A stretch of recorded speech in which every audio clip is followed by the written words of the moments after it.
News में आप सभी दर्शकों का स्वागत है। मैं हूं आपके साथ मुबीना। ಮೈಸೂರಿನಿಂದ ಪ್ರಾರಂಭ ಆಗಿದ್ದಂಥ ಮೊದಲ ಹಂತದ ಯಾತ್ರೆ ಬಹಳ ಯಶಸ್ವಿಯಾಗಿದೆ.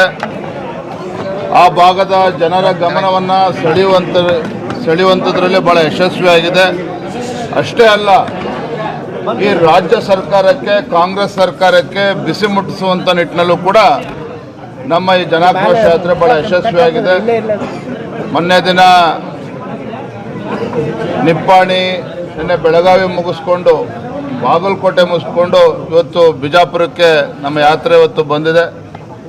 ವಿಶೇಷವಾಗಿ ಬಿಜಾಪುರದಲ್ಲಿ ನಮ್ಮೆಲ್ಲ ಪಕ್ಷದ ಮುಖಂಡರು ಎಲ್ಲರೂ ಕೂಡ ಒಗ್ಗಟ್ಟಾಗಿ ಒಂದಾಗಿ, ಕಾರ್ಯಕರ್ತರು ಸಹ ಬಹಳ ಅತ್ಯುತ್ಸಾಹದಲ್ಲಿದ್ದಾರೆ.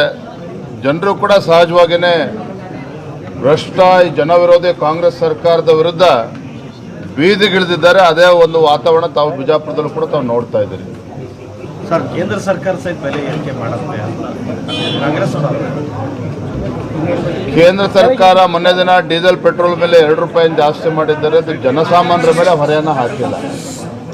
ಆ ತೈಲ ಕಂಪನಿಗಳೇ ಆ ಭಾರವನ್ನು ಭರಿಸಬೇಕು ಅಂತೇಳಿ, ಹೋರಬೇಕು ಅಂತೇಳಿ ಕೇಂದ್ರ ಸರ್ಕಾರ ಈಗಾಗಲೇ ನಿರ್ಧಾರ ಮಾಡಿರೋದು ನಿಮ್ಗೆಲ್ಲರೂ ಕೂಡ ಗೊತ್ತಿದೆ. ಆದರೂ ಕೂಡ ಆಡಳಿತ ಪಕ್ಷ ಸಹಜವಾಗಿಯೇ ಆತಂಕದಲ್ಲಿದ್ದಾರೆ.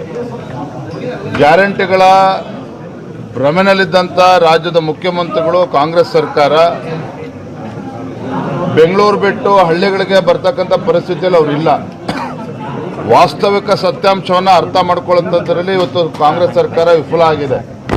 ಇಷ್ಟು ಬೆಲೆ ಏರಿಕೆ ಆಗಿದೆ. ಪೆಟ್ರೋಲ್, ಡೀಸೆಲ್ ಮೇಲೆ, ಹಾಲಿನ ಮೇಲೆ ಬೆಲೆ ಜಾಸ್ತಿ ಮಾಡಿದ್ದಾರೆ. ಜನಸಾಮಾನ್ಯರು ಇವತ್ತು ಜೀವನ ಸಾಗಿಸೋದಕ್ಕೂ ಕೂಡ ಅಸಾಧ್ಯ ಆಗದೆ ಇರತಕ್ಕಂಥ ವಾತಾವರಣ ಇವತ್ತು ಕಾಂಗ್ರೆಸ್ ಸರ್ಕಾರದ ನೇತೃತ್ವದಲ್ಲಿ ರಾಜ್ಯದಲ್ಲಿ ಆಗಿದೆ. ಹಾಗಾಗಿ ಇವರು ಚುನಾವಣೆ ಸಂದರ್ಭದಲ್ಲಿ ಭರವಸೆ ಕೊಟ್ಟಿದ್ದೇ ಬೇರೆ. ಅದು ಚುನಾವಣೆ ನಂತರದಲ್ಲಿ ಅಧಿಕಾರದ ಚುಕ್ಕಾಣಿ ಹಿಡಿದ ಮೇಲೆ ಸಿದ್ದರಾಮಯ್ಯ ನೇತೃತ್ವದ ಕಾಂಗ್ರೆಸ್ ಸರ್ಕಾರ ಬಡವರಿಗೆ, ಜನಸಾಮಾನ್ಯರಿಗೆ, ವಿಶೇಷವಾಗಿ ರೈತರಿಗೆ ಬರೆ ಎಳೆಯುವಂಥ ಕೆಲಸ ಮಾಡ್ತಾ ಇದ್ದಾರೆ. ಇಂಥ ಕಾಂಗ್ರೆಸ್ ಸರ್ಕಾರದ ವಿರುದ್ಧ ರಾಜ್ಯದ ಜನ ಧಿಕ್ಕಾರವನ್ನು ಕೂಗ್ತಾ ಇದ್ದಾರೆ. Thank you. ಯತ್ನಾಳರು ಉಚ್ಚಾಟನೆಗೊಂಡ ಮೇಲೆ ಪಕ್ಷಕ್ಕೆ ಹಿನ್ನಡೆ ಆಗಿದೆ ಅಂತಕ್ಕಂಥ ವಿಚಾರವನ್ನು ಸಾರ್ವಜನಿಕರಲ್ಲಿ ಚರ್ಚೆ ನಡೀತಾ ಇದೆ.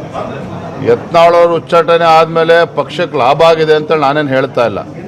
ಆದರೆ ಒಂದು ರೀತಿ ಒಗ್ಗಟ್ಟು ಇವತ್ತು ಪಕ್ಷದಲ್ಲಿ ಕಾಣ್ತಾ ಇದೆ. ನಮ್ಮೆಲ್ಲರ ಗುರಿ ಇವತ್ತು ಭಾರತೀಯ ಜನತಾ ಪಾರ್ಟಿ ಸ್ಪಷ್ಟ ಬಹುಮತದೊಂದಿಗೆ ರಾಜ್ಯದಲ್ಲಿ ಅಧಿಕಾರಕ್ಕೆ ತರಬೇಕು.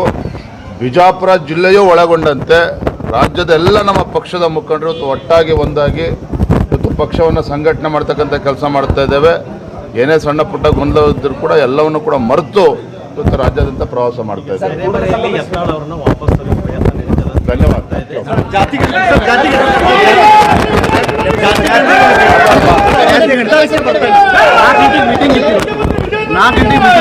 ಅನೇಕ ಸಚಿವರು,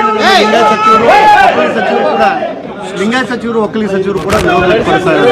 ಈ ನಿಟ್ಟಿನಲ್ಲಿ ಕಾಂಗ್ರೆಸ್ಗೆ ತಳಮಳ ಆಗ್ತದೆ, ಒಂದು ನಿರ್ಧಾರಕ್ಕೆ ಬರ್ತಾ ಇಲ್ಲ. 4 ಗಂಟೆಗೆ ಪ್ರಾರಂಭ ಆಗಬೇಕಾಗಿದ್ದಂಥ ಕ್ಯಾಬಿನೆಟ್ ಇನ್ನೂ ಶುರುವಾಗಿಲ್ಲ ಅಂತೇಳಿ ನಿಮ್ಮ ಆತಂಕ.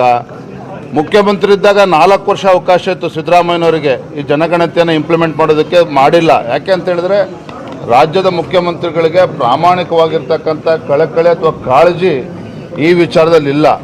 ಚುನಾವಣೆ ಗೆಲ್ಲಬೇಕು, ಈ ರೀತಿ ಬೂಟಾಟಿಕೆ ಮಾಡ್ಕೊಂಡು ಮಾಡ್ತಾರೆ ಹೊರತು 4 ಗಂಟೆ ಇಲ್ಲ, ಇನ್ನು 4 ವರ್ಷ ಆದರೂ ಮಾಡೋಕ್ಕೆ ಸಾಧ್ಯ ಇಲ್ಲ. Thank you. Latest news updates के लिए YouTube एक्सप्रेस को सब्सक्राइब कीजिए, साथ में बेल आइकॉन को भी क्लिक कीजिए। साथ ही साथ लाइक, शेयर और कमेंट करना ना भूलिए।